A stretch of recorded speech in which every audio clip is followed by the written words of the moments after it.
SuperTalk Mississippi media production. I'll pre-record on my count. 7, 6, 5, 4, 3, 2. Roll A, fade up on A.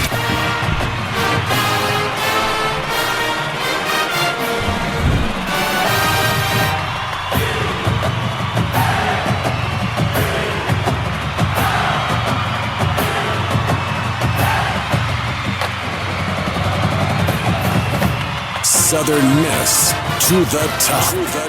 You're tuned in to the Eagle Hour. All right, here we go. Super Talk Eagle Hour is back on the air. Bob, Kelly, Dima, we're all in the Bancorp South studio here, and Southern Bancorp studio here in beautiful Hattiesburg, Mississippi on a Friday afternoon. Men finish the basketball season tomorrow night, or is it tonight? Yeah. Tonight, actually. We'll be talking to JT Crabtree a little later in the show. He does the play-by-play for South Alabama basketball. And, of course, the men's baseball team is on the road. They're down in Rustin, Louisiana, as we get ready to kick off another weekend of exciting Southern Miss baseball. Who better to talk about the weekend series than Mark Etheridge of D1 Baseball? And, Mark, as always, we appreciate you being on the show. I don't think there would be a better guy to break down this series. So give us your analysis of Southern Miss and Louisiana Tech, which kicks off here in about 5 hours.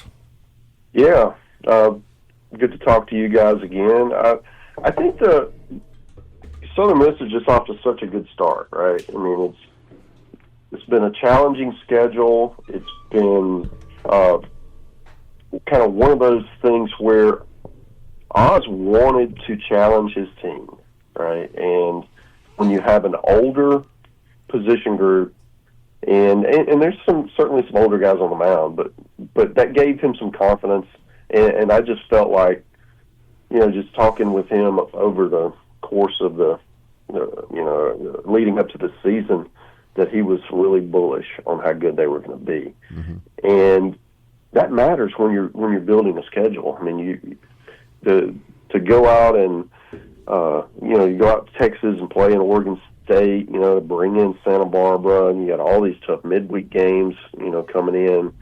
I feel like it was the perfect time for him to do that. And the result of it is that Southern Miss is one of the nation's top college baseball stories right now. And will continue to be as long as the wins keep coming. And that, to me, is probably bigger than this series. Mm-hmm. But with Louisiana Tech, what you're seeing with them is they've only lost one game all year. They lost a midweek game. They've been really good on the weekend. They've been able to pitch it pretty well, and in that ballpark, it is definitely hitter friendly. So that tells you a little something right there, that they're able to pitch so well in that ballpark.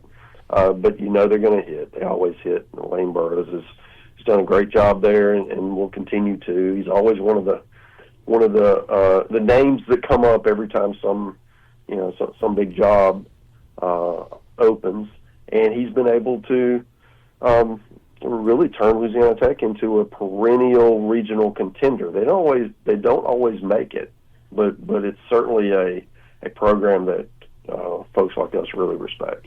Stack up this Southern Miss squad. I know you were here Tuesday night, and I know you follow the team closely.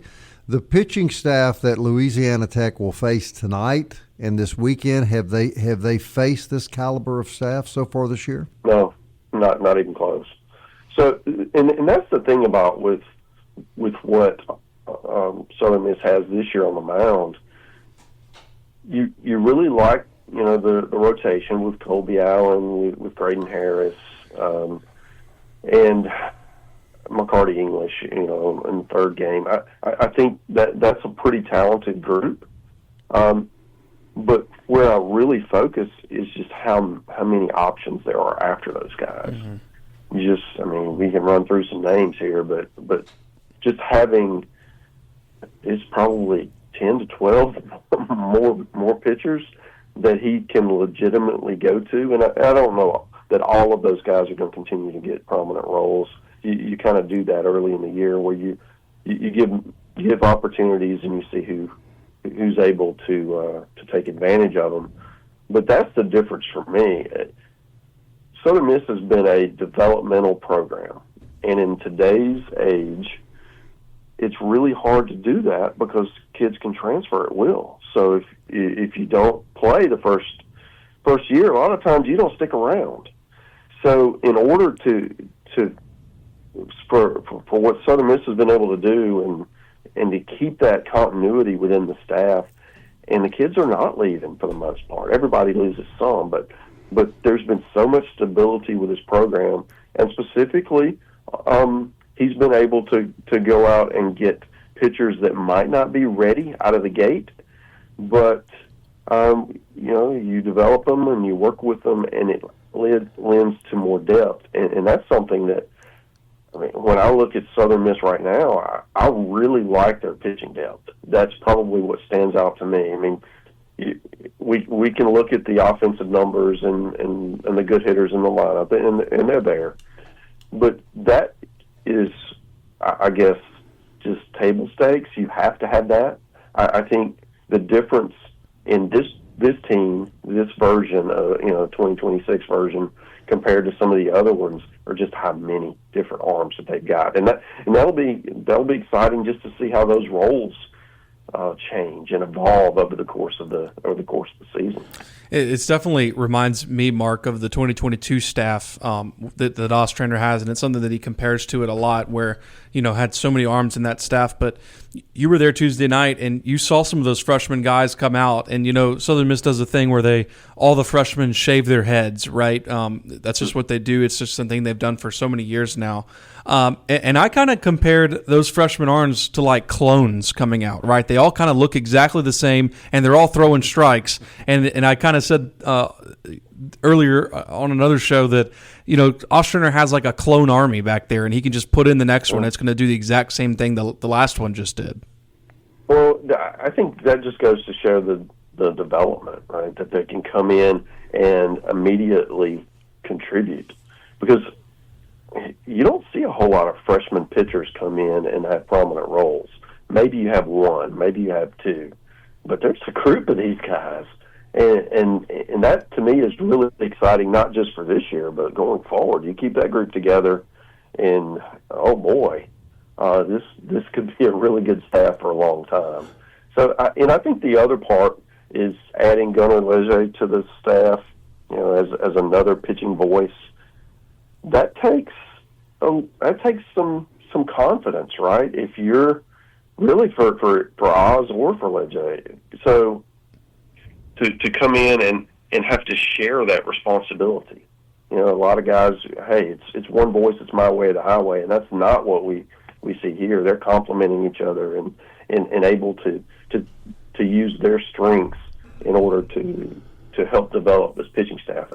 To me, that if this season goes on and to all the heights that are possible for it, that's going to be one of the bigger stories that we focus on. It's just making that change. Mark, I'm trying to wrap my mind around just how good Louisiana Tech is. We talked about the good pitching that Southern Miss has. When you look at the Louisiana Tech starting pitching numbers, those are impressive in their own right.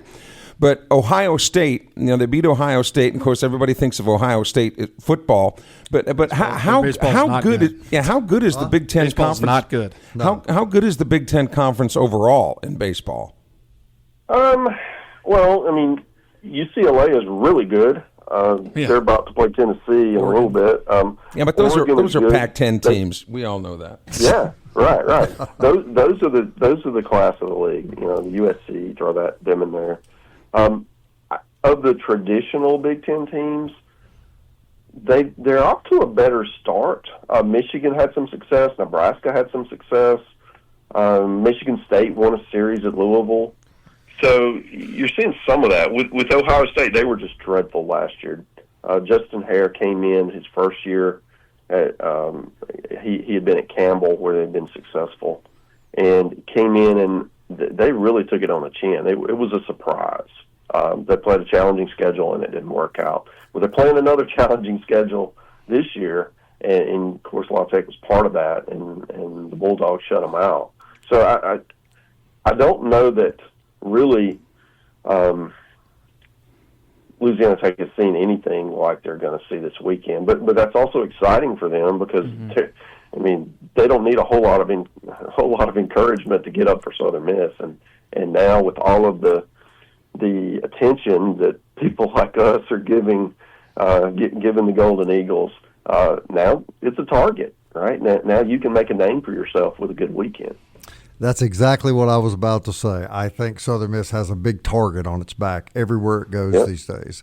We're talking to Mark Etheridge from D1 Baseball. When we come back, Mark, I'd like to talk to you a little bit about the Sun Belt. There were some really big wins for the Sun Belt in the last week or so, and I'd like to get your thoughts about the overall conference as we head into tonight's opener against a familiar foe, guys. A couple of years ago in Conference USA, we played them, 61 times in the same season, Kelly? Something like that. And apparently a top destination spot for what they're wanting for hotels. That's what I learned over the weekend. We'll be right back.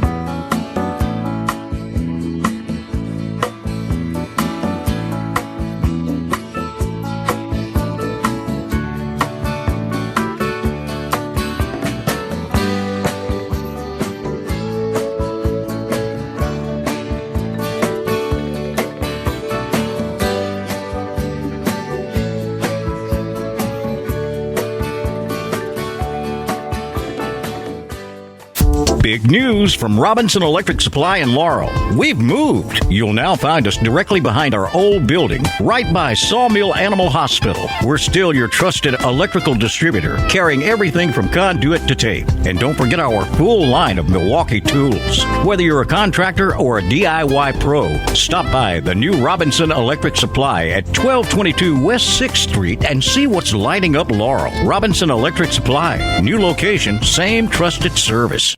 Southern Miss to the top. To the top. You're tuned in to the Eagle Hour. All right, everybody. Dickey's Barbecue sponsored that first segment with Mark Etheridge at D1 Baseball. This segment sponsored by Eagle Tire West on Highway 98 West. Goodyear Tires, full auto and truck service, family owned and operated since 1985, and big Southern Miss supporters. Eagle Tire West, Highway 98 West. Don't forget about the podcast. You can catch us over the weekend on Apple, Audible, Spotify, Stitcher, TuneIn, YouTube, or you can tell Alexa or Siri to play the SuperTalk Eagle Hour. Got Mark Etheridge from D1 Baseball. Still to come, JT Crabtree from South Alabama. Let's get back to some college baseball. Mark, some really nice midweek wins here in the last few days for the Sun Belt. Two-point question about the Sun Belt for you. Give us your overall evaluation of early strength of the league. And second part, with the pitching losses that Coastal has unfortunately suffered, and nobody wants to see any team lose their best kids, does this put Southern Miss as the front runner perhaps in the league now? Yeah, I would think so. At least in my opinion, Southern Miss would be the team to beat in the Sun Belt this year. Might have been anyway, but certainly when you lose your top three pitchers like Coastal has done, they hope to get two of them back for the stretch run, but they're going to have some time without them. So, that's tough. It's tough to overcome that. Yeah. I think the other team that we had in the preseason to watch is Troy. They had a big win Tuesday in extra innings. They won at Georgia. They went to Mississippi State. It didn't go well. They're going to play Georgia twice. They're going to one more time. They're going to play Vanderbilt. I think that's next week or week after. They, of course, play Alabama a couple times. They're going to have a pretty good non-conference schedule, and I think that's what hurt them a year ago. Right? Their RPI wasn't good enough because they didn't do enough in midweek. Well, he definitely changed that kind of out of the Southern Miss playbook where you're playing a lot of SEC teams in midweek. And if you lose those, well, you probably not. It doesn't really hurt you that much. But if you win a couple of them, or even more than that, then you're really sitting pretty. Yeah. The other team I would mention in the Sun Belt that's been impressive so far are Raging Cajuns. Man, I mean, they lost their first two games and they've won 7 in a row. Playing really well. They took 2 from Kansas State, who's a good club. They've been down, I don't know, a couple of years now, but they look like they figured it out and could be a force. Yeah. I saw South Alabama Wednesday night, and that was the worst game they had played. They almost got no hit. It's kind of funny. They were down 15-0 in the 7th inning. Were getting no hit, and got, with 2 outs and 2 strikes, got a broken bat single. Oh to my right field gosh! with a metal bat. Got a broken bat single, and that was how they avoided the no hitter. They were Tulane retired the next hitter to complete the shutout. Oh no! But it was really, they had been playing pretty well, right? They'd gone out and won a series at College of Charleston. It was pretty decent team. So I think they're improved. They just had a bad night. Sometimes that happens. The other thing I would mention, Appalachian State's off to a good start. They're at 7-1 in the league. That's another team that has been better. And Arkansas State, with Mike Silva, their new coach, his second year there. I feel like he's going to have success. And they won a game at Arkansas this week, and then played them again and lost 1-0. So that's another program that at least early, it looks like the Sun Belt is improved, compared to last year. We'll see what happens as more games come in, but that's a good sign, right? It's good for your RPI. Yeah, you might have some harder games, but you might not have to win as many if the league is better. Well, Southern Miss will go to Arkansas State and Louisiana this year, both road matchups there with both improving teams. I wanted to get your thoughts on the other two schools in the state, Ole Miss and Mississippi State, both off to tremendously good starts, and both will come to the Pete over the next 2 weeks. State right now, I think, is beaten up on Arizona State pretty handily out there in Houston. So, or maybe that's Arlington. I can't remember, but it is. Okay, Arlington. Yeah. Excuse me, but I guess they hadn't played anybody up to this weekend, but so far we're seeing them, being what they are. Yeah, they got a great pitching performance from McPherson, their starter, their ace, and I think it's a really talented club. I saw them opening weekend, and I'll actually be back at the Pete Tuesday night to see them against USM. I feel like Mississippi State, they had so many options positionally that it kind of took them a little bit of time to find that right group, and it still might. They still will be experimenting and trying to find the right matchup based on the opponent.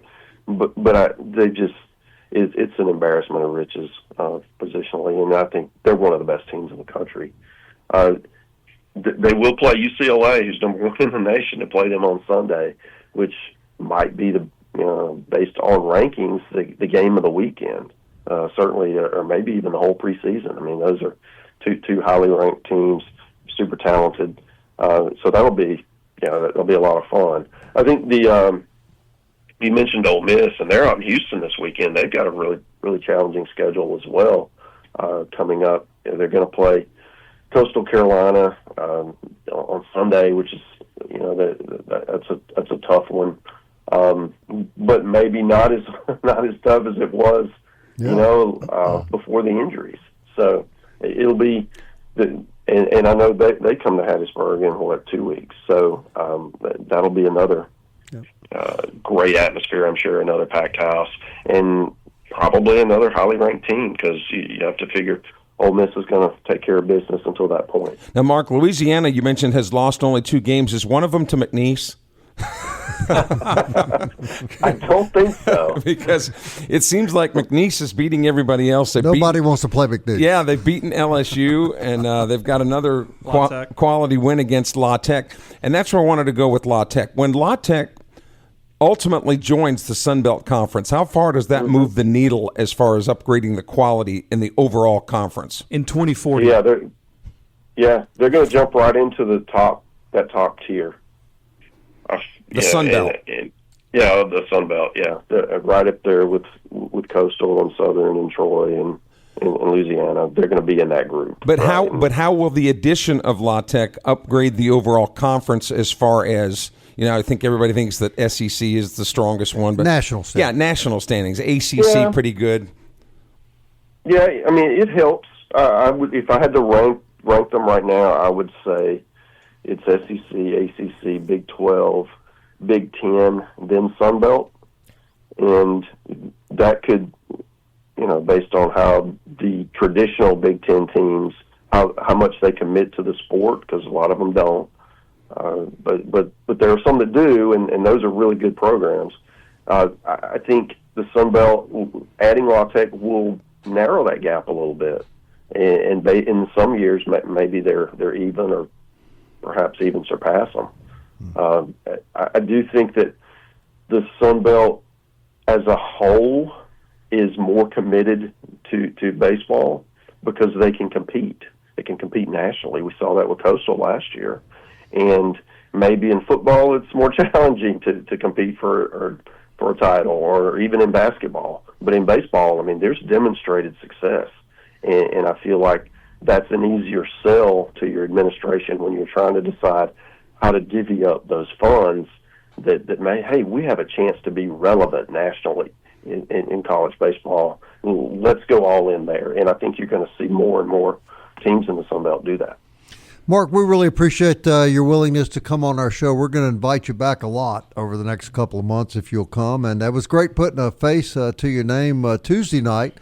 Yeah. And I think I speak on behalf of Southern Miss fans everywhere when I say thank you to D1 for all the respect and love your organization is showing toward this baseball program, which, as you know, Mark, means a lot to a lot of people here in South Mississippi. So I think everyone greatly appreciates that. Yeah, well, we certainly appreciate how well we're treated every time we show up there. It's been a really nice relationship, and I'm excited to get back over there Tuesday. Yeah, well, you keep it up, otherwise we're going to put you down there by the right field bullpen. Where it's one thing, Mark, we can't promise you that the fan base will be on their best behavior every time you're here. So I would say you're not alone there, Mark. We wouldn't mind if you go do a TV interview when they play Mississippi State again. That would, we wouldn't mind. I think you had 2 grand slams while you were on the TV interview. Yeah. That was Alabama fans were not real happy with me, but I was really popular in Hattiesburg. Mark, you're popular with us, my man. We appreciate you coming on the Eagle Hour today. All right. Take care, guys. Mark Etheridge, everybody, from D1. I really like having him on the show, man. D1 is, can we agree D1 has become the go-to source in college I think they've baseball. always been that. I think all anybody wants is just a fair call, right? Not lean any particular way, just what you deserve, one way or the other. One thing sticks out, he said. Louisiana Tech hasn't seen anything like this. They haven't played us. That doesn't mean they can't win. Well, we'll pick later. Yeah, we'll be right back.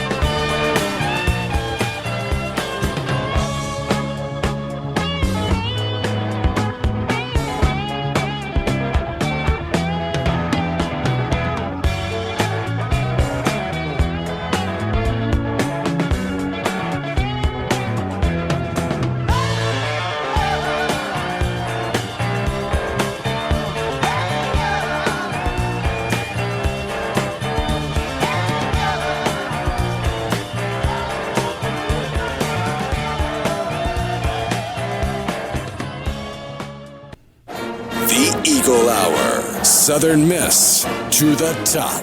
Hey, you want to do some baseball, softball training? D-Bat would be your spot. Hardy Street. Luke Reynolds runs the place. He knows quite a bit about baseball, and they've got a beautiful facility down there on Hardy Street.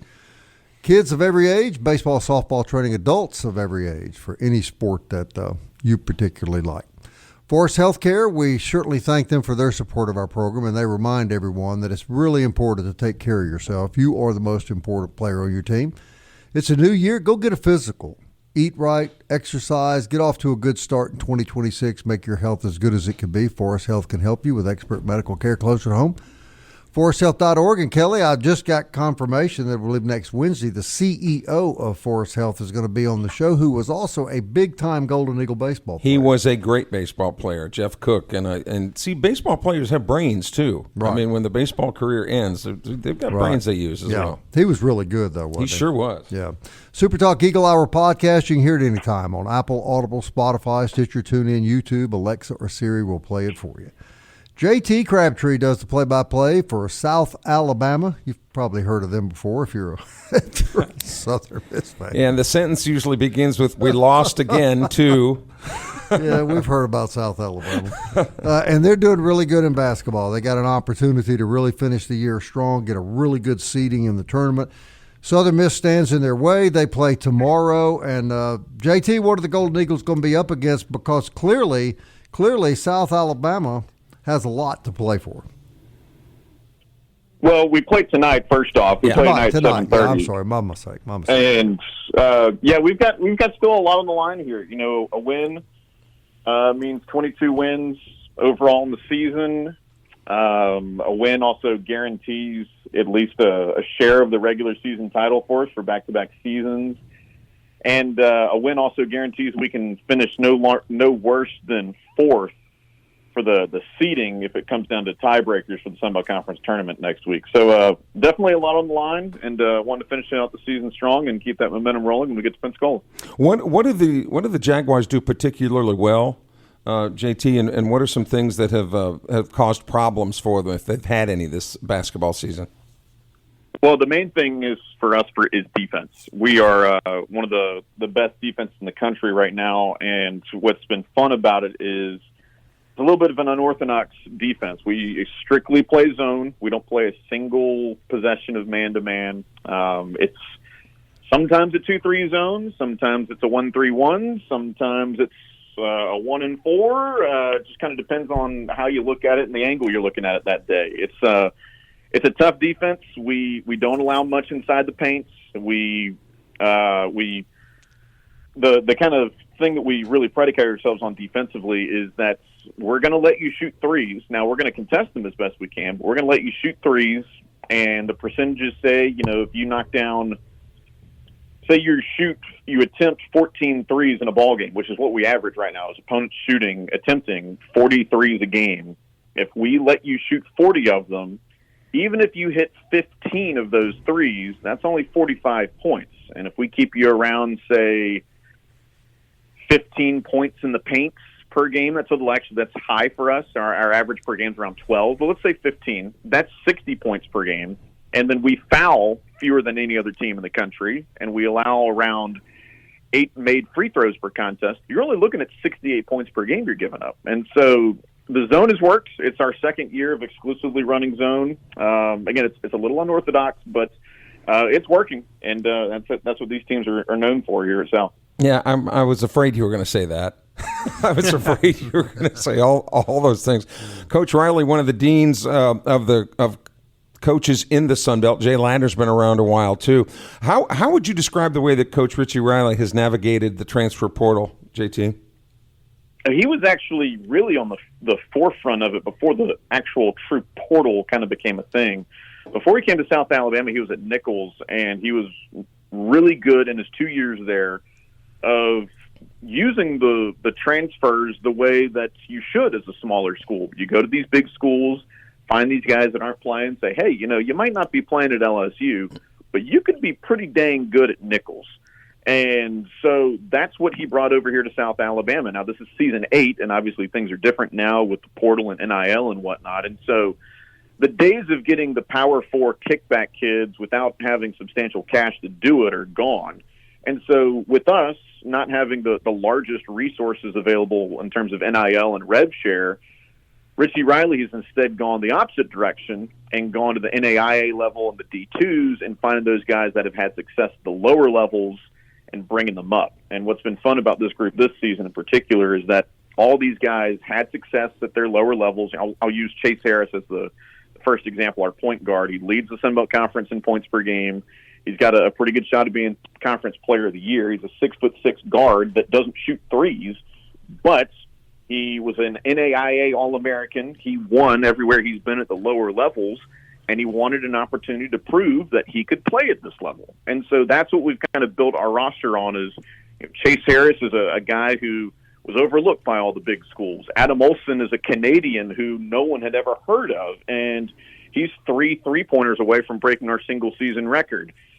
Peyton Law, who was hurt earlier this year, is kind of the same thing. He won a national championship at the NAIA level. Hans Lewis June is a guy that's kind of kicked around at 5 different schools. He started his career D1 at Florida A&M, lost that opportunity, and now he's proving that, hey, I made a mistake. I want to prove that I do deserve an opportunity up here at the biggest level. And so that's kind of what we've used the portal the last couple of years is, we'll find those guys that want the opportunity. They're not necessarily looking for the money. They're looking for the chance to win and prove themselves. And it's been pretty fun. Those guys are fun. They're humble kids.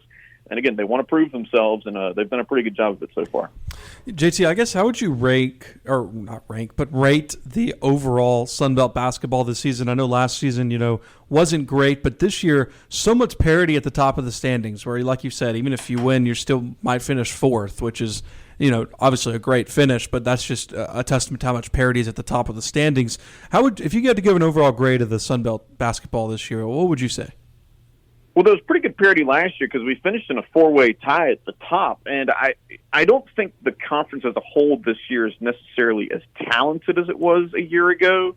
That's not a knock on the league right now, but I just think that we saw some guys depart that were some big name guys from a lot of programs, but now you're still looking this year. There's a pretty good chance that we're going to have another 4-way tie at the top. There's even There's a doomsday scenario swirling around on Twitter right now where there could be a 7-way tie when everything's said and done tonight. There's one path for that to happen, but it is a real possibility.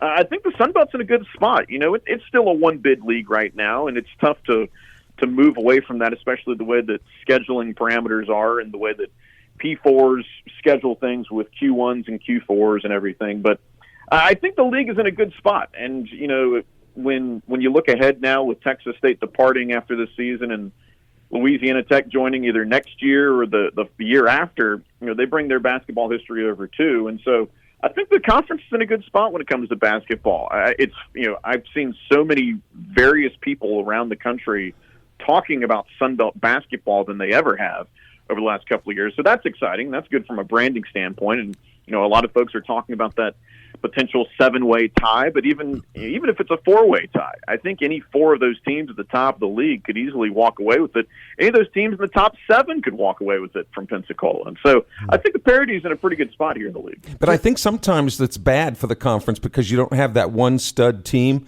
We were kind of joking on the air, JT, a week or so ago when standings were a little bit different, that the search committee or the ranking committee, the NCAA selection committee might go, oh, do we have to take a Sun Belt team? Because there just hasn't been a runaway stud. JT, just a minute left. Let me ask you this. With the change in structure of the NIT tournament, do we think that the Sun Belt will be a one-team? Period? I mean, would you foresee maybe a second or third place finisher in the tournament getting an NIT invite? Oh, yeah, for sure. I think last year we actually had 2 teams get in the NIT, and I think that just the way that the NIT is shifted, it's no longer, of course, the regular season champs does not get the automatic bid anymore. It kind of trickles down from the top of really who wants to go play more basketball games. It doesn't have the same feel as it did in years past, but last year we saw several teams opt out of playing in the NIT that were at the P4 level, and so I think we'll definitely see several teams get in the NIT from the Sun Belt Conference. I'd say probably 2 or 3 at least will get in the league from the Sun Belt this year. Good deal. Hey, JT, we will always appreciate your input on our program, and it'll just be a matter of time before the 2 schools are playing in something else. So I'm sure we'll be calling you pretty soon. And we thank you very much, my man. All right. Sounds good. Thanks, guys. All right. JT Crabtree, everybody. Play-by-play voice for South Alabama. We should check and see, do we run against them in track or we play them in golf or tennis or anything that we might be. And I keep giving the wrong date for the game. They have not had a Friday night game all year, correct? Yeah, that's been a little weird. Yeah. We can't also forget that the women also play tonight as well. They play Absolutely. ULM tonight in their regular season finale, trying to jockey in for a top 8 seed. They can't reach the 6th anymore with their loss, but maybe they could get one tonight. Do you think Missy would like to get a little payback on Monroe? I hope, because Monroe whipped them last time. Yeah, tonight's the last night of the regular season because the tournament does begin Tuesday in Pensacola. News and notes next. Stay with us.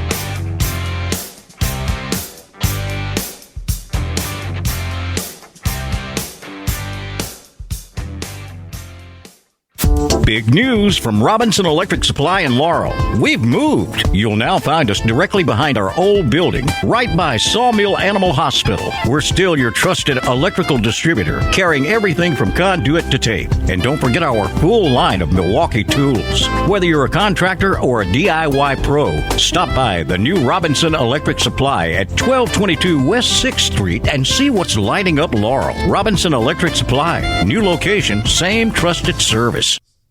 You're tuned in to the Eagle Hour. The Eagle Hour. Southern Miss to the top. Home of the Peepers, MCS Home Center. Got that right, Out buddy. in Bellevue, home repair, home remodeling, home construction, reading glasses. Everything you need for your next project, home, lawn, or garden, and then the glasses to see the results. If you're a guy my age, yeah, you can get all these things. Yeah. But instructions, if you need to read instructions, you need good reading glasses. MCS Home Center in Bellevue. Check them out, 7329 Highway 98 West, and we really do appreciate all they do. Hey, get yourself a great dessert over the weekend, Mo Beignet. That's where I would suggest, 2902 Hardy Street, and then drive right down the road and buy a new Genesis. Kevin Mullins will sell you one, Kelly. Genesis of Hattiesburg, the official auto dealer of the SuperTalk. Now, if you're going to Mo Beignet, though, and you get a little bit of that powdered sugar under your nose, make sure you wipe it off. Make sure you wipe that off. That could be misconstrued. That's a really good point. Very Comes out definitely. That's a really good point. I got the sniffles. Yeah. Who was that? Michael Mergen said you looked like at time after the beignet eating contest with Rick James. That I had snorted up everything in the place. Huh? All right, Demon News and Notes. Softball in action this weekend in the Hub City Classic. They go off at 4:30 this afternoon against Chattanooga. They get Lamar, Morehead State tomorrow, and then they get Chattanooga again and Jackson State on Sunday. So really you would think, 5 winnable games there for the softball team, who came off a really big win on Wednesday against Nichols. So they're sitting at 500 right now at 8-8. So maybe they could get a couple this weekend and be on the right track before playing Alcorn in the midweek. Morehead State, isn't that where Donnie Tyndall came from? Yes. Yeah, he's our. What is the nickname of Chattanooga, Kelly? They are the Moccasins. Is that right? I actually knew that one. I Okay. was just thinking one of these days I'm going to throw one at you don't know. Well, here's something I'm going to throw at you guys. What do all the following cities have in common? Okay. Honolulu, the country of Aruba, Greece, The country of Aruba. Sydney, Australia. Don't forget Rome. Yeah, Rome, Italy, right. London. Paris, France. Some of the top tourist destinations. Las Vegas, Nevada. Las Vegas. And? Lost Wages would be in there as well. And? I'm ready to throw in another one. Can I do it? Rustin, Louisiana. That is no kidding. And you know what's remarkable? Well, they only have like 2 hotels. Yeah, but what's really remarkable, and I don't know why, but I noticed the other night that the hotel room's average price on Thursday was substantially lower than Friday and Saturday. Would you have any speculative reason for that, guys? There might be a baseball series. There might be. And then you throw in the 14% tax. Oh. 14% tax. Louisiana's terrible, man. And I looked all that over and I thought, man, ESPN Plus, pretty good. It looks better and better. Pretty good. I can see every pitch. Yeah. No, that's a shame. And that's not just Rustin. They do that to people all over the country. That's just wrong. I think. You think if Southern Miss fans are considering planning a trip to eastern Nebraska later in the season, those hotel prices, oh baby, they'll get high. Yeah. That'll be some some Rustin, Louisiana prices right there. That's a little different. There you go, Dima. You expect Rustin, Louisiana prices And at you'll the be- World Series. But that's a little bit different, when you're playing for a national championship. But when you think about it, put it into perspective. Really, when you throw the taxes on top of that, if you stayed in Rustin under those circumstances, you're talking about $1,000. Well, by the time if you stayed for a weekend, you're looking at $600 on your hotel, then food, then parking, then gas, parking, tickets, all that kind of stuff. You're looking at $1,000 weekend. And this is part of not just Rustin, but this is the accessibility of college sports now on television does make it difficult for a lot of people. And I think it's kind of sad, right? Because I agree. because the point of the Sun Belt is to be able to go to those series. Right. Like you're not playing UTEP. right, in El Paso. You're playing in Rustin, that's 2.5 hours away. Right. But nobody can go because they only have 2 hotels there. And I guess it's supply and demand to a degree. There's so many hotels here. If a team, fans want to come here, they got a lot of options. Not a lot of options in Rustin, as I learned, and they take advantage of it. But you got to stay in Monroe. That's what I normally do. I was going to say, and that's not a very far drive. No, it's not. It's like 20 minutes. They have plenty of hotel. I think the team stays in Monroe. If I'm not mistaken, I know they stayed there. The football team stayed there for the football game this week. All right, we got a minute left, guys. Let's take a look at this weekend series, and I'll start. I think college baseball is difficult. I've learned a lot following these guys. You play the game, you don't play the opponent. I think Louisiana Tech will always be a tough, fired-up opponent.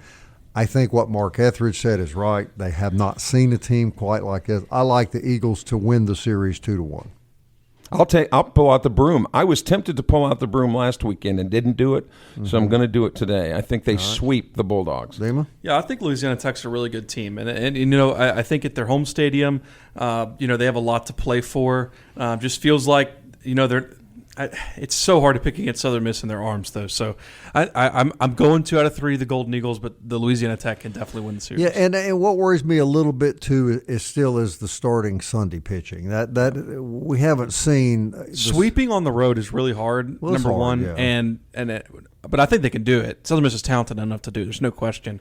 But I would not be surprised if Louisiana Tech won. But we could agree, series. though, that after the Tuesday night win against Bama, you go 2 out of 3 this weekend. It's been another really solid week. Oh, yeah. That motel you were talking about in Monroe, I stay at one run by a dyslexic guy. It's called Let 'em instead of motel. Southern Miss. I don't even get that. To the top. Time keeps on slipping, slipping, slipping into the future. Time keeps on slipping, slipping, slipping into the future. I wanna fly like an eagle to the sea. Fly like an eagle, let my spirit carry me. I want to fly like an eagle till I'm free. I go through the revolution. A SuperTalk Mississippi media production.